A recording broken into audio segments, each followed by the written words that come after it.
Good morning. In the world of high-profile legal battles, rumors can spread like wildfire, often causing confusion and distracting from the facts.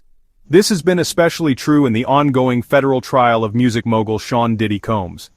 Recently, a story began circulating online suggesting that a juror had been dismissed from the case. This piece of misinformation gained traction quickly, leaving many people wondering if something had gone wrong behind the scenes in the courtroom.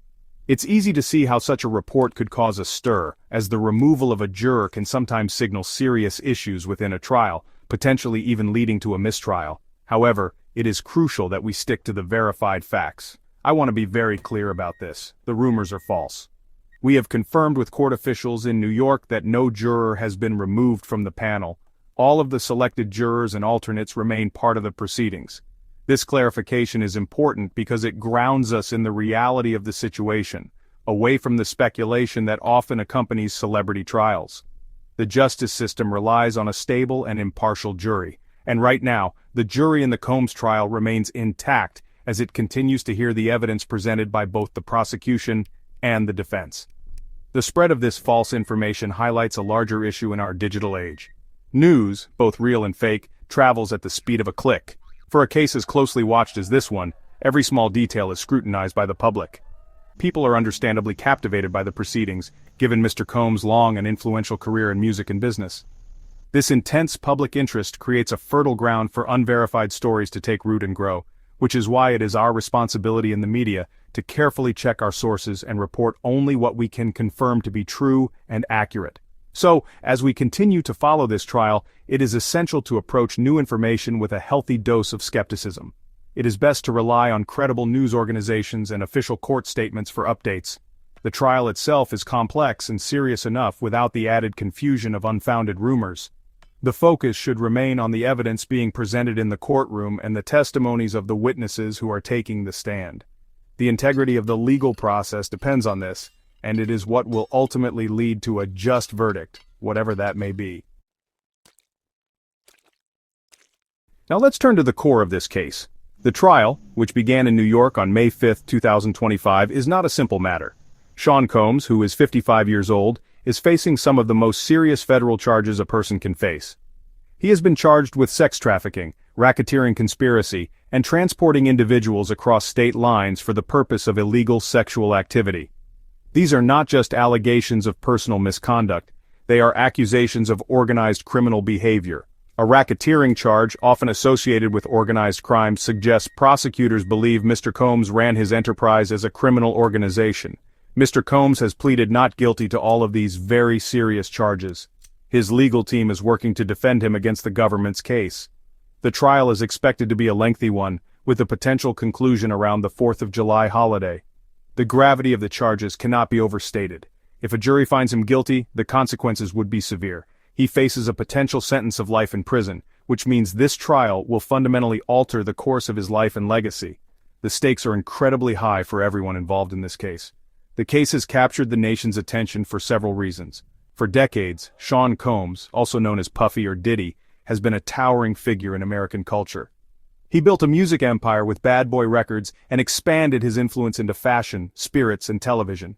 He has been seen as a symbol of entrepreneurial success. The allegations stand in stark contrast to this public image, creating a shocking narrative that many are finding hard to look away from. The case forces a difficult conversation about power, celebrity, and accountability in our society. Because of his fame, every development in the courtroom is being reported on a global scale. The detailed and often disturbing nature of the allegations has also contributed to the intense media focus. The public is hearing testimony that paints a picture of a life far different from the glamorous one often portrayed in music videos and magazines. This trial is more than just a legal proceeding, it has become a cultural moment, prompting widespread discussion about the hidden realities that can exist behind the curtain of fame and fortune.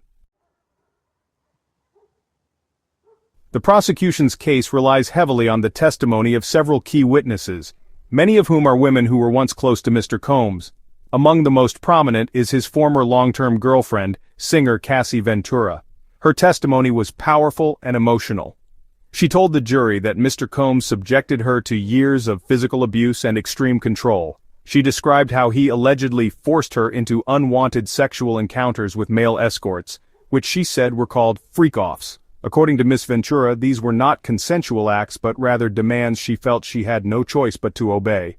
Another central witness, identified by the pseudonym Jane to protect her identity, provided testimony that echoed many of Miss Ventura's claims.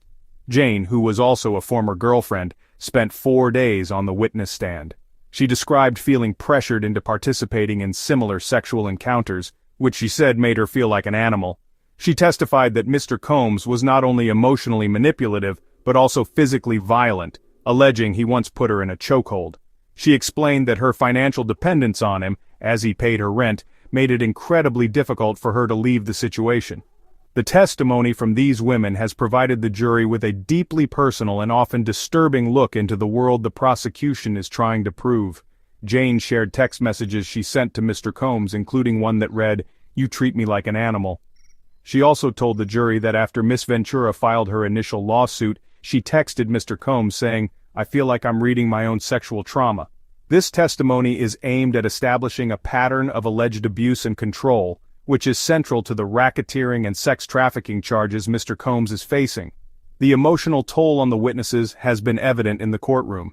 Jane testified that while she still has love for the man she once knew as a bright light, her experiences with him also led her to feel deep trauma and even suicidal thoughts. The prosecution also played a voicemail for the jury in which Mr. Combs referred to Jane as his crack pipe, explaining it was because they had a very good time together. These moments have been difficult to hear, but they are critical pieces of evidence that the jury must now consider as they weigh the facts of the case. Beyond the witness testimonies, the prosecution has presented other forms of evidence to support its case. One of the most significant pieces of evidence is a surveillance video from a hotel in 2016. The footage, which was first aired by CNN, appears to show Mr. Combs physically assaulting Cassie Ventura in a hallway. The video shows him grabbing her, throwing her to the ground and kicking her. This visual evidence is incredibly powerful and provides a tangible anchor for the claims of physical abuse that Miss Ventura and other witnesses have described in their testimonies to the jury. Naturally, Mr. Combs's legal team has mounted a defense against this evidence. His lawyers have argued that the 2016 hotel video was doctored and does not accurately represent what happened. However, its authenticity has been independently verified by news organizations, making it a difficult piece of evidence for the defense to dismiss. The defense team's strategy involves questioning the credibility of the witnesses and challenging the evidence presented. They are working to create reasonable doubt in the minds of the jurors, which is the standard required for an acquittal in a criminal trial.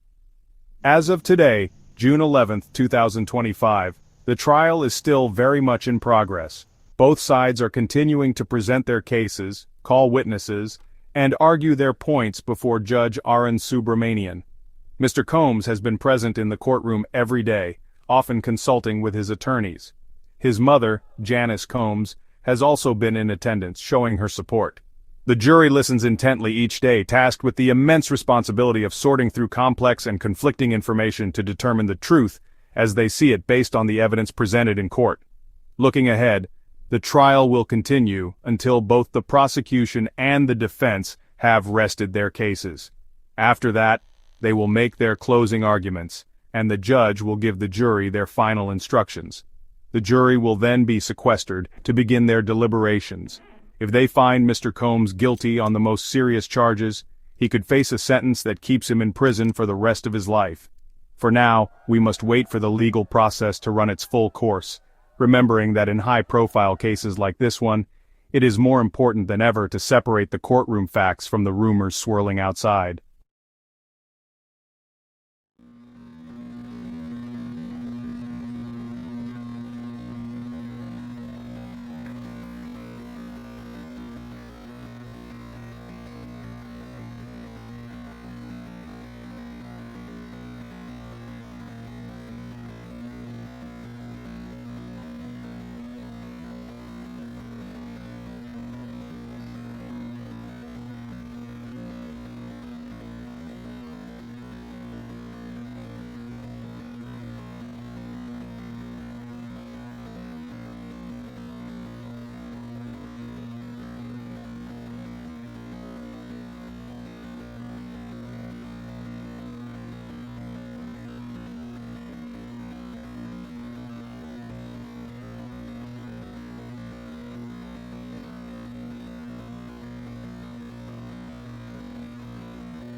Mm.